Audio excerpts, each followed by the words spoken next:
It is already years late, billions over budget, and obsolete. We should rebuild new state-of-the-art jails on Rikers Island, provide free bus service, and use those existing sites for housing and commercial development.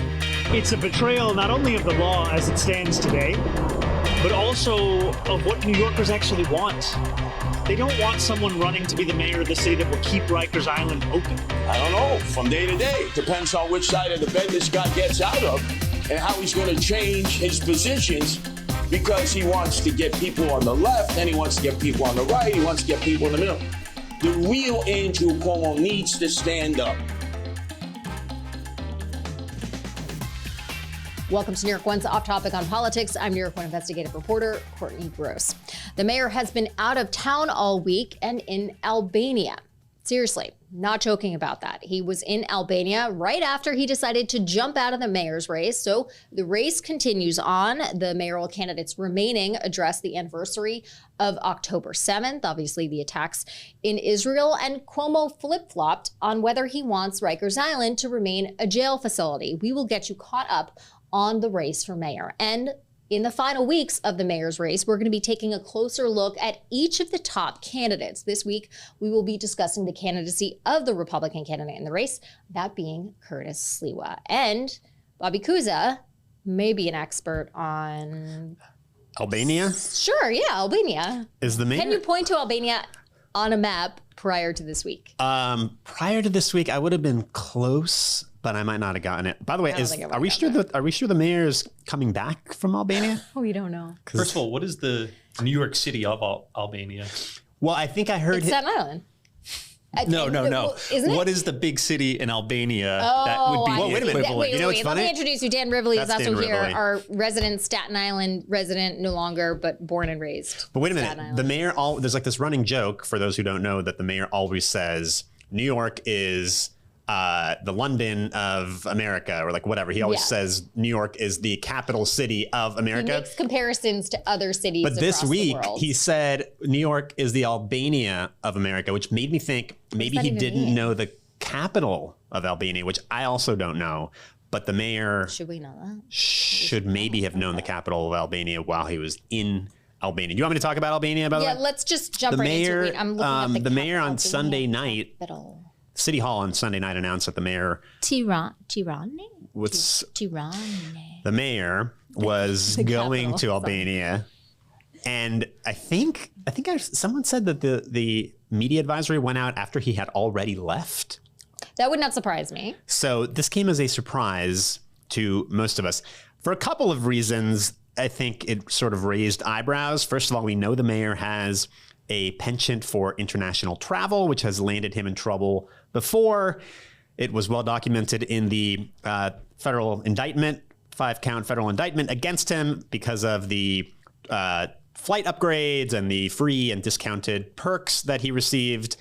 So the fact that he flies off to Albania on very short notice, I think, raised eyebrows, not only for that reason, but also because there's been so much speculation about a foreign ambassadorship, him being nominated by the Trump administration. Speculation was about Saudi Arabia, not Albania, but who knows? Yes. Right? But that was, I don't know about you guys, that was the first thing that entered my mind. I thought, oh, maybe the mayor is, scoping out his new gig in Albania, checking out the embassy. That is The rationale for the trip, at least from City Hall's perspective, was that he's going to promote New York City for tourism purposes. Yes, promoting economic activity and investment in New York City. I think he has a relationship with the foreign prime minister, and he met with the cabinet members and business people. He was posting photos on social media. Për turizmin dhe për të parë se si të mund të ndihmojmë të shfrytëzojmë jo vetëm muajt që kanë mbetur në detyrë, por edhe muajt më pas detyrës për siguruar. But, the mayor just dropped out of the race a little over, I guess now it's like almost 2 weeks ago. So, I guess he needed a break. I mean, he couldn't have done this if he was still running. But I think some people were wondering why go and take this far-flung trip when you're winding down your time in office. Maybe you should be working on some legacy projects. But I don't know, maybe he wanted to get away from us for a few days, us being the media, the press corps. Definitely think it's the latter there. I mean, does this matter? I mean, he's now a lame duck mayor. I mean, we're so focused on the mayor's race anyway. Do we care about his whereabouts, Dan? Well, we should know where his whereabouts are, but, you know, makes no difference. Albania, Macedonia, pick your Balkan country. Also, he has these sort of random ties to Albania. Like I didn't know this until this week that his son, Jordan, actually, did you see this? He was he was in a TV show in Albania performing, rapping. It's their equivalent of America's Got Talent or whatever that show is. Interesting. Okay. So I was watching the video of Jordan singing on this Albanian TV show, but the mayor had never been there before. But we know the mayor loves all of these foreign countries, right? I mean, he has flag raisings for pretty much every foreign country. He had just a few months ago, he had a reception at Gracie Mansion celebrating Albanian culture. City taxpayers are paying for the flights, but not for the stay in the hotels in Albania. That's so you are paying for this, government. trustee listeners. Okay, but let's move on to the mayor's race because the mayor's no longer in the mayor's race. We just wanted to keep you updated on where he was and the status of his lame duckness. Can we say that, lame duckness? Duckness. Yeah, sure. Why not? So I feel like one of the big, and maybe because I have a penchant for covering Rikers Island, as we know, one of the big storylines of the race this week was obviously at a Cranes forum. Well, we shouldn't even call it a forum. All of the major candidates appeared at Cranes breakfast event this week. And during that breakfast event, Andrew Cuomo, who has called for the closure of Rikers Island while he was governor, had supported the borough-based jails plan, had reversed course during this speech or this address to the Cranes breakfast, saying that he no longer believed in the borough-based jails plan, that it was a waste of money, over budget, and that the jails should be rehabbed, reconstructed on Rikers Island, and the borough-based jail sites should be turned into affordable housing. Coincidentally or not, this is exactly Curtis Sliwa's plan. So he's basically just cannibalizing that. I'm curious why you called it a flip-flop and a reversal. I don't think whether it's a reversal or not is material. I think the issue is such a big deal for people who want to see Rikers closed or for people who live next to the proposed borough jails and hate the plan. But I'm curious because I don't want to get into like a ship of Theseus debate here, but he does want to build a new facility, tear down the old one, and the old facility had a lot to do with why there was so much violence and dysfunction on Rikers. The literal physical layout of it was hard to maintain. Inmates were making shivs out of the deteriorating, materials in Rikers. It was laid out in such a way that correction officers couldn't properly keep it secure. So the physical infrastructure of Rikers led to a lot of problems. And I know rebuilding a jail does not solve the fact that it's on an island, but it does deal with a lot. And I'm just curious why you think that is still a reversal when, he is planning to build a completely new facility that would not closing Rikers. That's very different. Well, how not? Why not? Closing Rikers Island is closing Rikers Island. Rikers Island is obviously an island off the coast of the Bronx and Queens. It has been a notorious jail complex. What is the material? What is the material importance of Rikers Island? Yeah, closing. What is the material importance of the location itself rather than the facility? Everything, Dan. Well, it's both things. It's the facility and the location. It's proximity to the courthouses. The whole point of the borough-based jails plan is that you want to have jail facilities that are closer to your home communities as well as closer to the actual place where you're supposed to be on potentially a daily basis if you're facing trial. So that was the point of moving them to the other boroughs with the exception of Staten Island. All of these facilities are closer with the exception of the Bronx is not next to the courthouse, but Queens, Brooklyn, and Manhattan are very close to the courthouses, making transportation quite easier. There's obviously a stigma with Rikers Island and has been for decades because it's been a notorious, internationally known jail system, 10 facilities on that one island that have been riddled with violence, use of force. I mean, you can look at the metrics, particularly deaths, particularly within the last 10 years. So it is a stigma, which is why in 2016, the city council and the administration at the time, de Blasio, decided to move forward with the closure of Rikers Island and spent years coming up with a plan to build the borough-based jail system, facility, one which was endorsed by Andrew Cuomo at the time. But a new facility could conceivably address a lot of the causes of that stigma. It's like LaGuardia. He actually compared it to LaGuardia, which I just thought was fun. This is just recognizing reality. It's not working. It's not working. It is billions over budget. It's years late. So this reversal, and Rivoli it's a reversal, is kind of on brand for Cuomo, though, because it fits in line, and I'm stealing what you said on television, actually, Bobby, so I'm just kind of plagiarizing right here. But it's kind of within that law and order platform that he at least was running on for the primary. Yeah, I thought you were going to say kind of still is running on. I thought you meant it's fitting that he flip-flops, which would, that's not what you're saying. No, but I think it's I don't know how often he's flip-flopped. It's on brand. I don't know if this is exactly what you mean, but in the sense that he's appealing to sort of the center and center right of the electorate, because this position of closing Rikers but then not closing Rikers and just rebuilding it on Rikers is a policy that you have only heard from moderate or Republican politicians, right? This is not a position that any Democrats, any progressives in the city have taken. So Cuomo, I think is appealing to that band of the electorate. I mean, the whole idea of closing Rikers in the first place and building these borough-based jails was very much a left-coded policy. I mean, especially if you go back to, 10 years. Melissa Mark Viverito who came up with it. Actually, the idea of closing Rikers was such a radical idea that de Blasio didn't want to do it. I think even Melissa Mark Viverito at first might have taken some warming up to it. It was definitely within the advocate space, and like all those protesters saying shut down Rikers, and I can, I've covered Rikers forever, and I can just remember being like, yeah, that's never going to happen. And it's never going to happen. But I think because the existing plan, the borough-based jails plan, has gone so off the rails, I think that a lot of, something had to give. And so I think it makes sense for a candidate to say, well, we need to come up with some alternative. And say that the plan is going to stop the violence that is the reason why people wanted to close Rikers. And if you can make the argument that, one, I can build a physical space, two, in rebuilding that physical space, you are going to see less violence because it'll be easier to control the jail population there, and there won't be so many stabbings and slashings between inmates and correction officers. But it's gone so far. It's so hard to reverse course. As of this point, the contracts are signed. I mean, the Rikers Independent Commission has said that it would cost more to build on Rikers Island than it would to continue and move forward with the borough-based jails.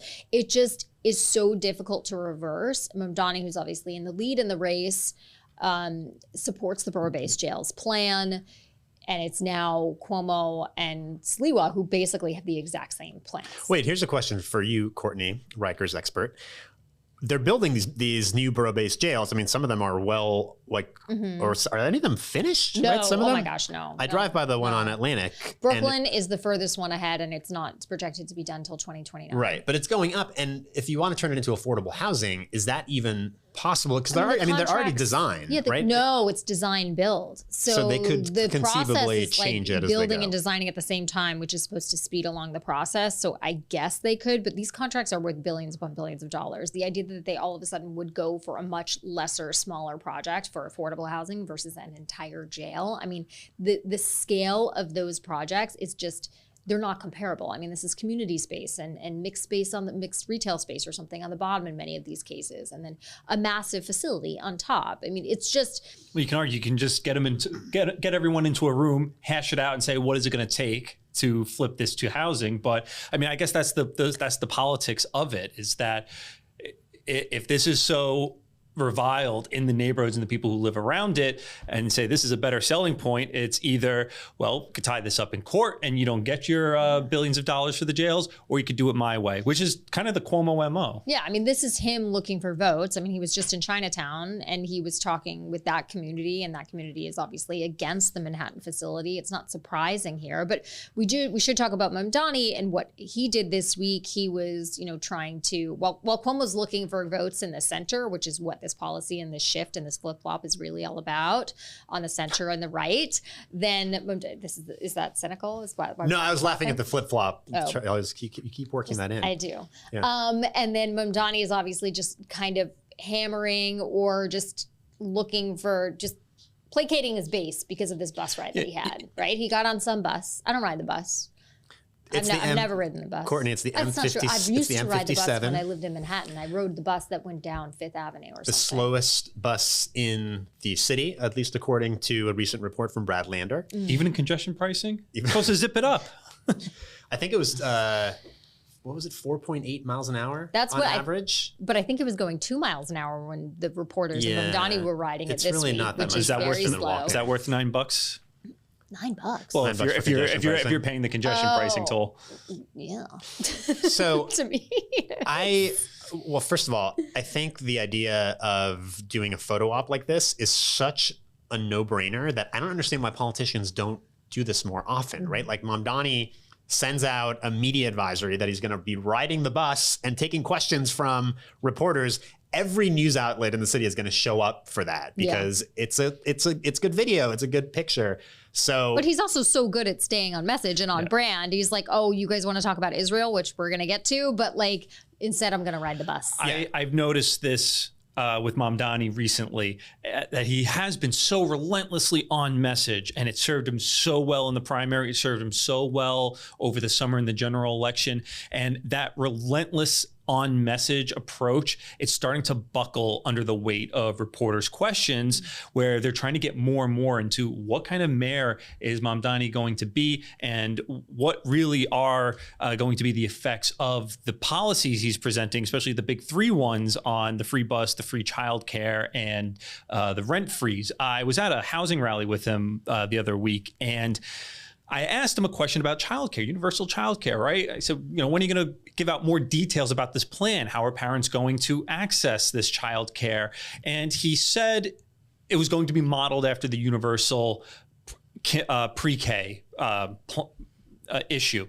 My follow-up was, well, what are you going to tell a parent who's gets waitlisted, or they said, well, your child can get a seat, but it's 5 miles away in another borough, or maybe, God forbid, a voucher.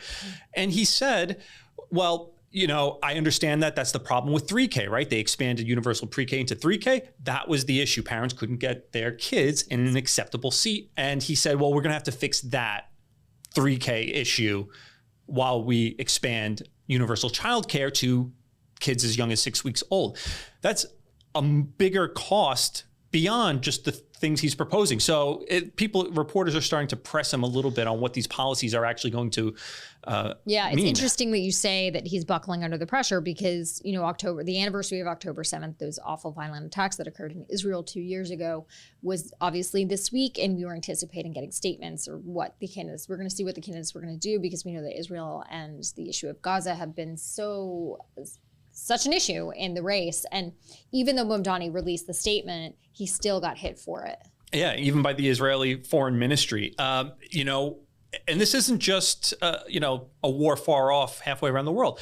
You saw in Manchester, UK, two Jews at Yom Kippur services at a synagogue were attacked in a terror attack, lost their lives. I will say, though, this is maybe the most emotionally charged issue in the city, but it has often been commented on that the mayor of New York City has almost no role in the conflict, right? And it has an outsized, I think, impact on the mayor's race and on local politics in general. Well, given we're seeing protests. Dan, quickly, you were covering this, so very quickly, can you just say what the statement was? Well, why it was the reason why controversial? Cuomo's didn't really cause an issue is, look, for the warring and the bombings, the killings and the hunger that happened October 8th and afterwards in Gaza, he set aside October 7th for the day that Jews were slaughtered, raped, killed, kidnapped, and addressed the Jews who were mourning worldwide, saying to the Jewish people, I stand with you, I mourn with you, and will fight anti-Semitism in all forms. Mamdani didn't mention Jewish people. He said, he called what Hamas did a horrific war crime. He mourned the Israelis killed and kidnapped, praised the return of hostages, and then talks about, for most of the statement, Israel and Prime Minister Benjamin Netanyahu, the military response to the attack, Mamdani calls it launching a genocidal war and saying our government is complicit and must end, we must end the atrocities. Didn't mention Jewish people, and it went viral. And I think that is what Jews in New York who are not supportive of Mamdani take issue with is, are you going to be there for us? Because yes, these things are happening around the world, but we have protests here. The language is heated. There's harassment, there's vandalism, and you have to build the trust that you're going to take that seriously. Yeah, I mean, the statement from Mamdani, it has 2 sentences about the October 7th attacks, and then it immediately pivots, and the rest of the 3 paragraphs of the statement are about Israel's response. So he got hammered. The Israeli Foreign Ministry put out a statement.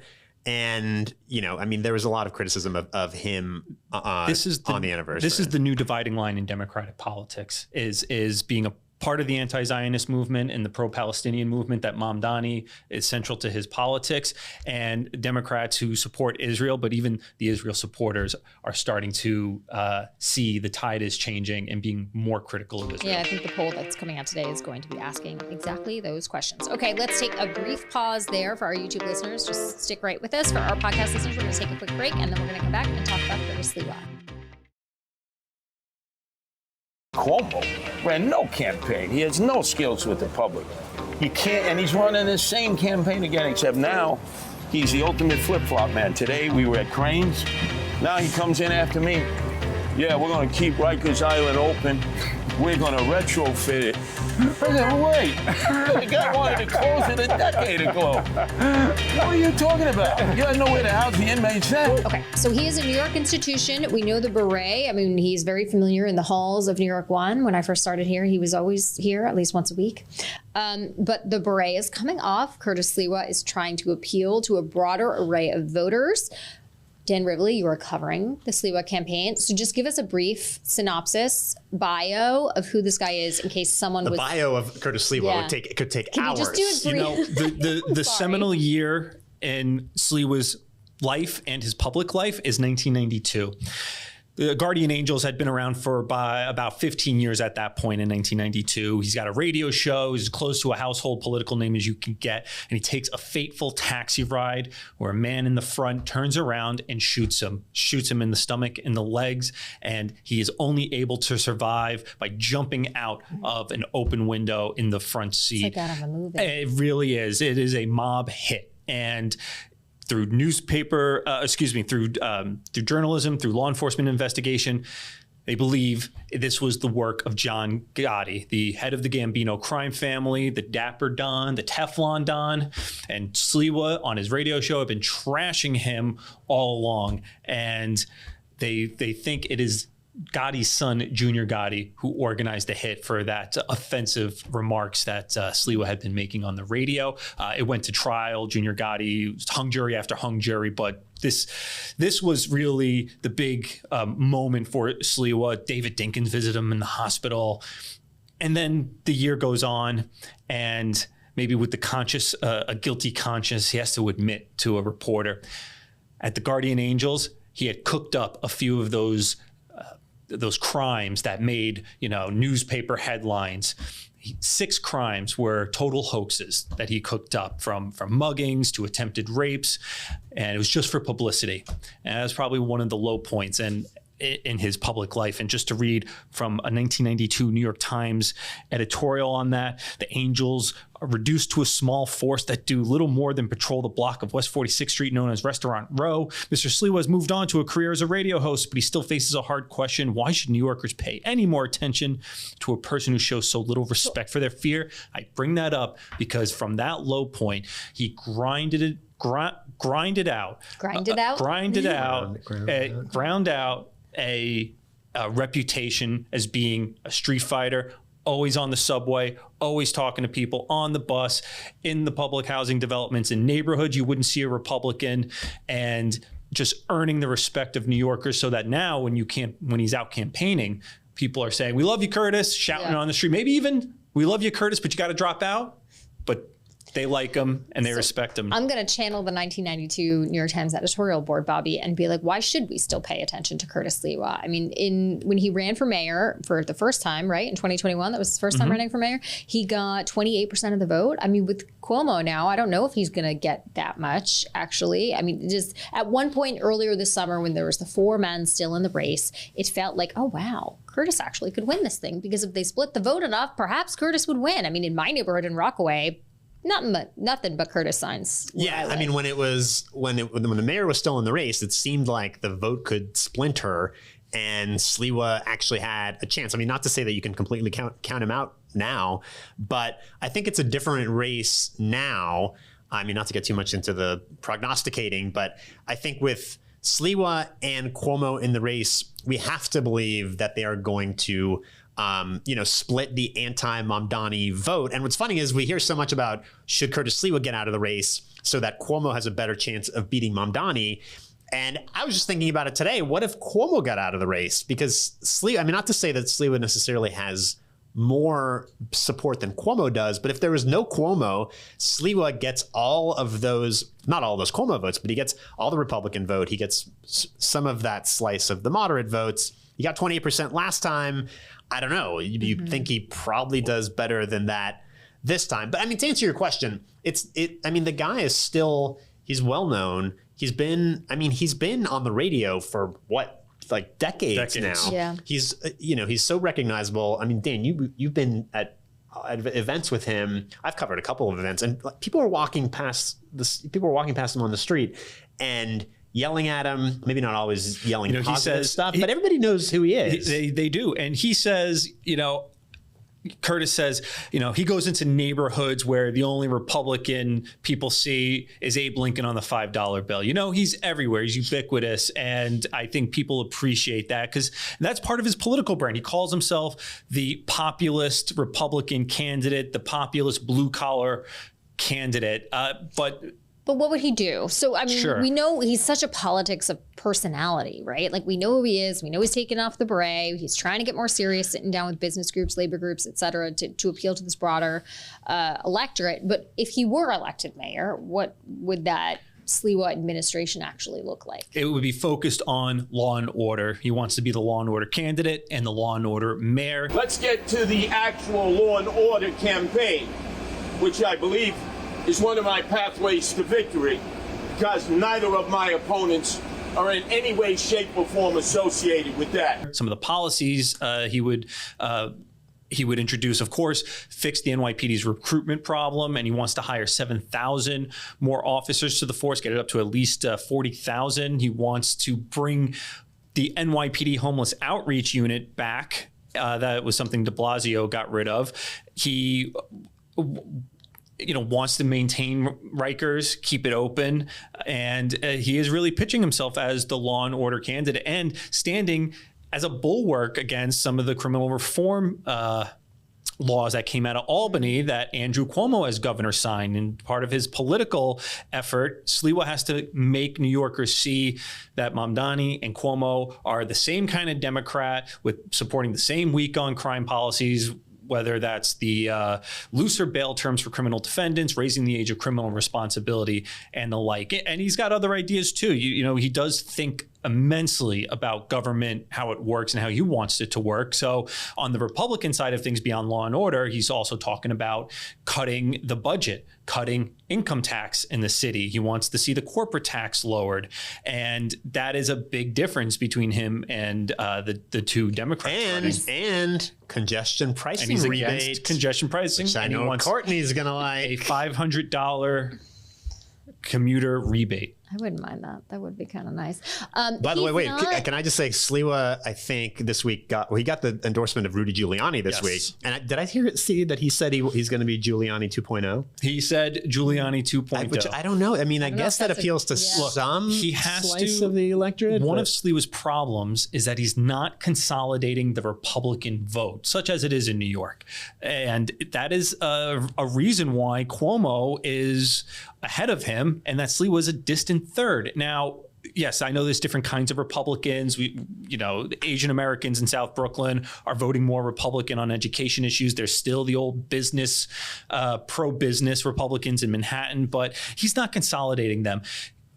Donald Trump, who has immense sway of Republicans around the country, treats Sliwa like a joke and made fun of him on Fox. That doesn't help. He said he's not ready for prime time. Yeah. And he's going to bring cats into Gracie Mansion. He used to have, 17 cats? A lot of cats. Yeah. Let me just say, 6 or 7? He is an animal welfare advocate. Yeah. He is running on a third-party line named after animal welfare, things like protect animals. But he's not consolidating the vote he needs to be a real player yet. And maybe the Giuliani support can help. But he calls himself a populist Republican, but he's not MAGA. And he separates himself. He doesn't criticize Donald Trump, but he is in clear opposition to his policies. Like on immigration, he says, look, I want to get rid of the gangbangers and the drug pushers, but the working men and women who don't commit crimes and they're working. I don't want to see ICE, doing raids in restaurants. That's like a Kathy Hochul position. Yeah, he's a Republican in the old way that we used to think of Republicans pre-Trump, right? And it's funny because, Dan, you asked him recently for a story that I was doing. You asked him why he hadn't gotten the Conservative Party endorsement. And he said, I'm not a conservative, right? On a lot of issues, on social issues, he's like pro-gun control, pro-abortion rights, pro-gay rights. Oh, he said he administered like the first gay marriage in New York when he was a night manager at a McDonald's in the Bronx. And the thing with the beret, it kind of it seems a little bit like a joke, but I think it's actually symbolic, but symbolic in a way that really says something important about his candidacy, which is that he feels like he wants to be taken seriously in a way that maybe he wasn't before. Not to say he wasn't a serious candidate in 2021, but I don't know that anybody really thought he could win that race. And now that it seems, or at least seemed for a time, that he really had a path to victory in this race, I think he recognized that he couldn't just be this character. He's always been this sort of showman, right? He's an entertainer. He had this radio show for decades, and he's also got him in trouble in New York One. Yes, and we've actually talked about that in a different podcast. He made crude remarks on it about a politician. Well, and also he just made fun of every politician under the sun. But with the beret, and he plays this sort of cartoonish caricature of himself, and now he has to dial that back when he meets with Partnership for New York City and all these business leaders, and show them that he's actually somebody who can run the city. Well, we're going to find out soon how he's going to appeal to a broad array of voters, because we're going to be having a debate in a couple of weeks, and we only have a few weeks left in the mayor's race. So keep listening, keep watching, but that's going to have to do it for this week's episode. You can always watch us on Inside City Hall Monday through Friday at 7 o'clock. Send us an email at yourstoryNewYork1@charter.com. You can subscribe to Off Topic wherever you get your podcasts, whether that's Spotify, YouTube, Apple, etc. And if you like what you're hearing, leave a review. Thanks to our producer, Anthony Roman in the corner. Thanks for listening, everybody. We'll see you next week.